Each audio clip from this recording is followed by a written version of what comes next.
Whatever. Hi, folks. I'm Bob Schrupp, physical therapist. Brad Heineck, physical therapist. Together we are the most famous physical therapists on the internet. In our opinion, of course, Bob. Today we are going to talk about the best sleeping posture to improve that hunchback posture. You know that.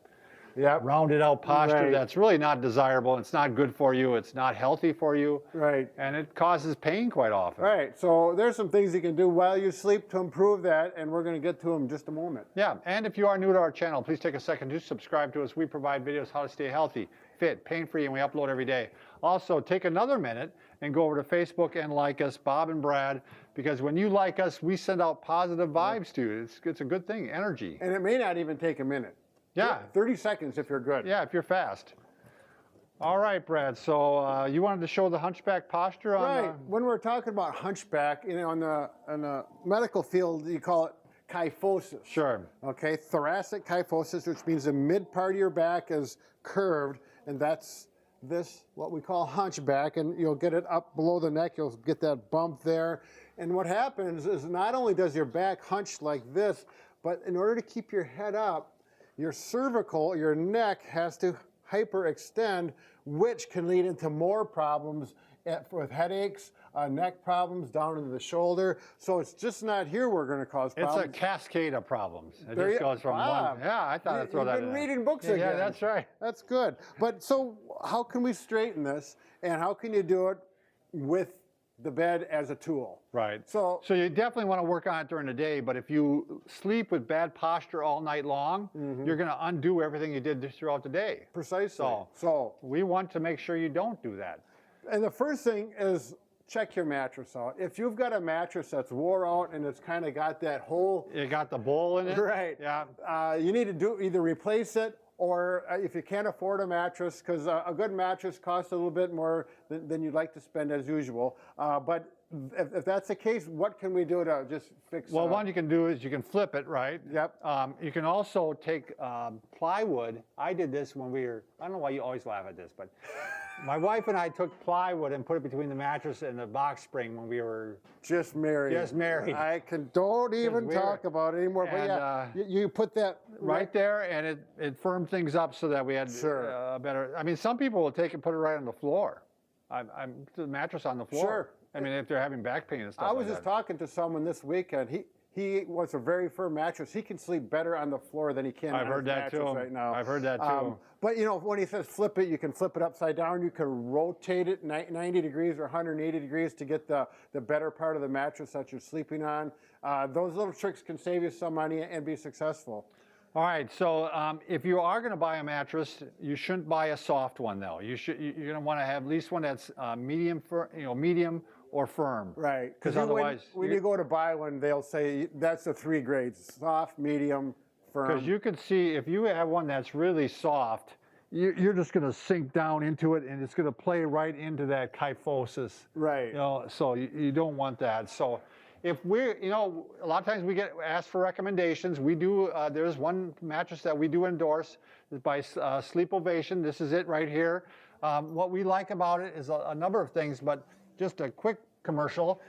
It's got 700 individual cells here that provide different, you know, it helps take the pressure off the pressure points.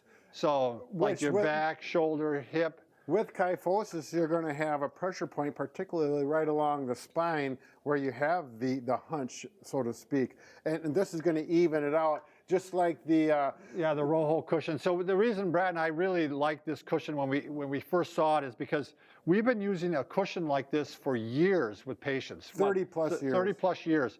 It's the #1 cushion for people who are having trouble with pressure sores on their bottom or pressure on their bottom. Right, so this cushion goes in a wheelchair for people who aren't able to move much, and it really is comfortable and does a lot of good things for their bottom, for circulation, comfort, etc. And proven by science. I mean, they have a lot of studies that show this is the best cushion. So you look at this, very similar to that. So if you purchase, you know, through the link below, we do get some of a small fee that we use to help offset the cost of making these videos. But you get $300 off. Right. Plus, if you put in the code the code word, which is down below, you get another $50 off. So Sure. $350 off. We never do things unless you benefit from it, and we never endorse things unless we really like them. Right. All right, let's move on, Brad. Okay, so the next thing is pillow thickness. Now, you got your mattress, a new one, or you've corrected your old one the best that you can. The next thing is to make sure if you do have that kyphosis. Now, it does I think depend. this shows it really well, Brad. Right, your head's going to be up here, and you're going to need a pillow that's the right height. If you get a too thin of a pillow and your head's not supported, that might be too much force on your back. It's going to help straighten your back out, but it may be too much and too uncomfortable. You may have to work your way down to it. Right. But yeah, you want to work your way down to the thinnest possible pillow when you're laying on your back. You could start with 2 pillows, Sure. so you're getting some stretch, and it feels like you're getting a little straighter. And over a few weeks or maybe a month or 2, you may take a pillow out,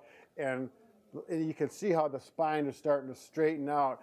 Unfortunately, one problem is we all normally move when we sleep. We don't sleep on our back Sure. all night long. It's almost impossible to.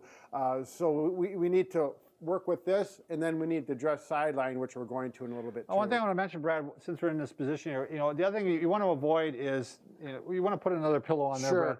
You want to avoid this, reading in bed like this. Right. The alternative to that would be you can get one of those. You want to grab that wedge over there, Brad? Oh, yes.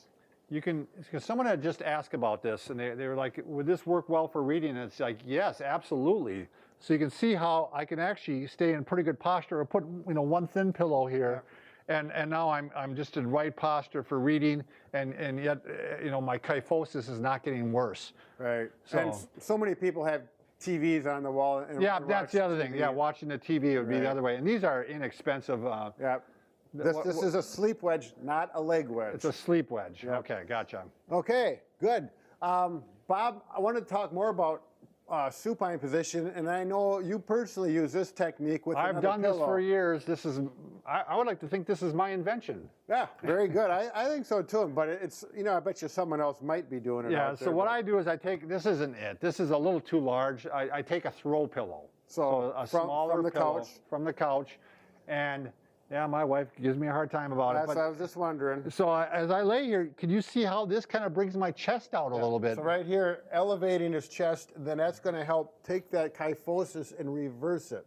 Yeah, so if you, I don't know if you can tolerate this. It might be something you have to work into.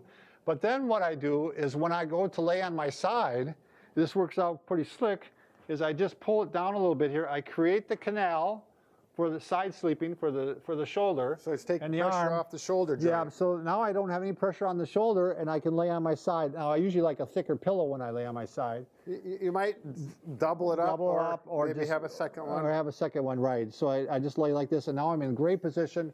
Pressure's off the shoulder, pressure's off the back. The back's Right. all lined up really well, and it just works out real well for me.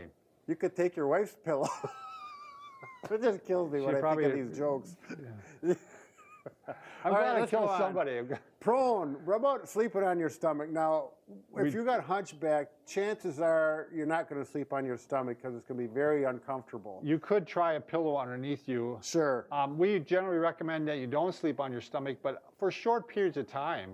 Just for, you may want to just do a good stretch that way. Yeah, yeah. And it may be only for 30 seconds to a few minutes, depending on what you tolerated and how severe your hunchback is. Yeah. If it's real severe, it may not be an option, but if it's not so bad, you may be able to lay on your stomach and feel that stretch. Do you sleep on your stomach at all? Not at all. Don't you? See, I'll sleep on my stomach for, I'll bet you a half hour or something, Sure. and I just go back again. I used to when I was younger, and I don't anymore. Sure. Okay. We talked about the side sleeping already, right? Right, side sleeping. So the next thing we did want to talk about is another stretch. We talked about stretching prone if you want to lay on your stomach, but also laying on your back before you sleep and when you get up, or maybe if you get up in the middle of the night, you can throw this in too. Sure. It's the hallelujah stretch. Yeah, and you can do this just in bed with laying flat without anything, and you can just work on. You're gonna go ahead and just stretch way out, and you take a nice deep breath while you're doing it. Right.